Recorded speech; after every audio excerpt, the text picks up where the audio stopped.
बाल्टी दिखाइए, बाल्टी दिखाइए। ये आज 15 अप्रैल 2020 आरती के दूध देने की प्रक्रिया। आरती जैसा हमने बताया कि मेथी के बाद अब दूध के सर्वोत्तम रिकॉर्ड की तरफ बढ़ती हुई हम ऐसा प्रयास कर रहे हैं कि साल के 5,000 लीटर तक की गाय तैयार अगर होती है, आप कल्पना कीजिए 5,000 लीटर एक साल का जिस गाय का दूध, उसका बुल या उसका बछड़ा या उसका संनंदी सांड कैसा होगा। वो जिस भी गाय से जाकर गर्भाधान करेगा उसकी बछड़ियाँ अद्भुत होंगी। और जो देश में दूध की गंगा बहाने का जो संकल्पना है, ये एचएफ और जर्सी रूपी जो पूतना है, इन्हें देश से बाहर निकालने की जो संकल्पना है, ये तभी साकार हो सकती है जब हम अपनी देसी गौ माताओं को ज़्यादा नहीं तो कम से कम 5,000 लीटर सालाना के ऊपर लेकर आएँ। और हमारी संस्था का जो है वो मुख्य उद्देश्य यही है कि 5,000 लीटर वाली गायें तैयार करना और उनसे अच्छे अच्छे नंदी तैयार करना। बहुत बार लोग हमसे पूछते हैं क्या है आखिर आपका उद्देश्य, तो हम उन्हें बताते हैं कि हमारा मुख्य उद्देश्य जो है वो है पहले 5,000 लीटर की गाय तैयार करना और उससे 5,000 लीटर की गाय वाले बछड़े नंदी तैयार करना और फिर उन्हें देश के विभिन्न भागों में पहुंचाना और वहां से उनसे गायों को गर्भाधान करवाना, गर्भवती करवाना, जिससे आने वाली नस्लें बहुत ही उम्दा हो।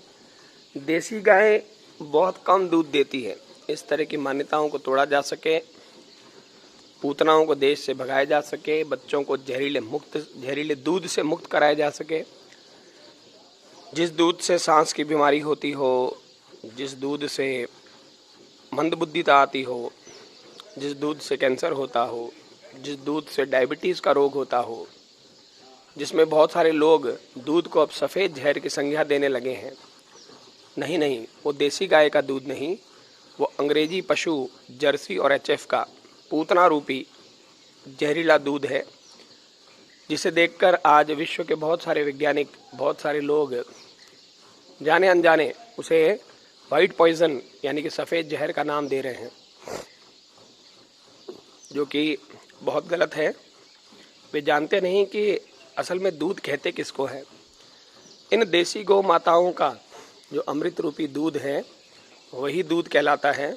अमृत समान होता है, बहुत सारे तत्व अपने भीतर लिए हुए होता है।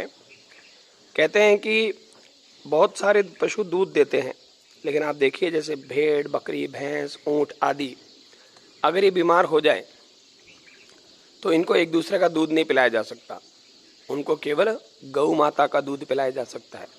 और गौ माता बीमार हो जाए तो भी इनमें से किसी का भी दूध गौ माता को नहीं पिलाया जा सकता ठीक करने के लिए, लेकिन इन सबको गौ माता का दूध पिलाया जा सकता है, इसलिए इसे गौ माँ कहा गया है। तो ये जो अमृत रूपी दूध देती है, उसके बाद मंथन कर कर जो इसमें से विश्व का सर्वप्रथम अमृत जिसे मक्खन कहा जाता है, वो रात को दही जमा कर सुबह मंथन कर कर वो मक्खन खिलाया जाता है, निकाला जाता है पहले, फिर बच्चों को खिलाया जाता है, जिनसे उनमें प्रज्ञा ऊर्जा, ओज, ब्रह्म ऊर्जा का निर्माण होता है। हमने जैसे बताया कि बच्चों के मानसिक विकास के लिए, बच्चों के सही रास्ते पर चलने के लिए मक्खन बहुत ही आवश्यक अव्यय है।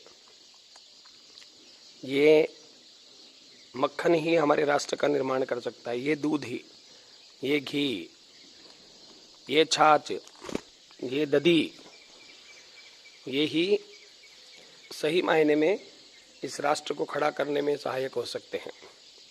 तो हम लोग देखें, बच्चा छोड़ो, चलिए आज ये आरती का दूध, हाथ रखो, जीरो करो, पहले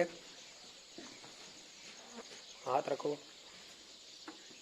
हाँ, ये देखें, आप पहले हाथ रखो, हाथ छोड़ दे, जीरो दिखाओ, हाँ जीरो। चलिए अब डालिए दूध ये।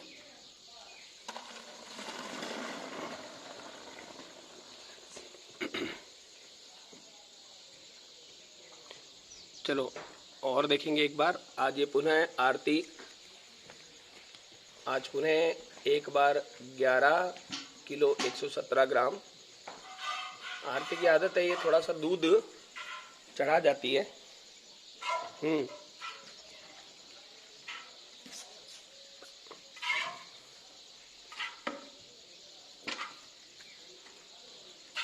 निकालो निकालो।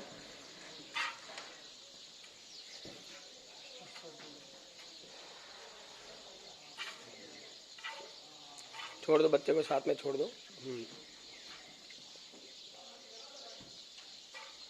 मुकेश जल्दी करो फटाफट।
चलो ले आओ, है तो ले आओ बस।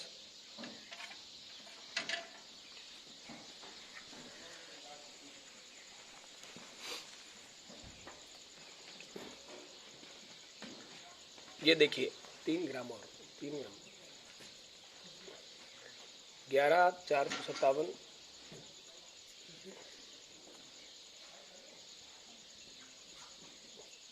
मात्र 3 ग्राम की कमी।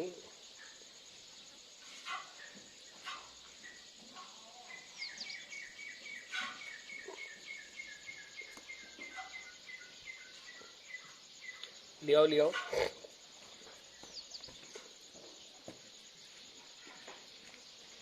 बाल्टी पकड़ो हम।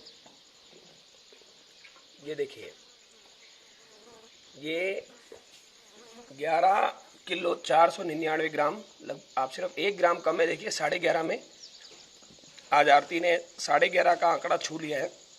आप सबको बहुत बहुत साधुवाद, सबका आभार। शुभ दिन, धन्यवाद।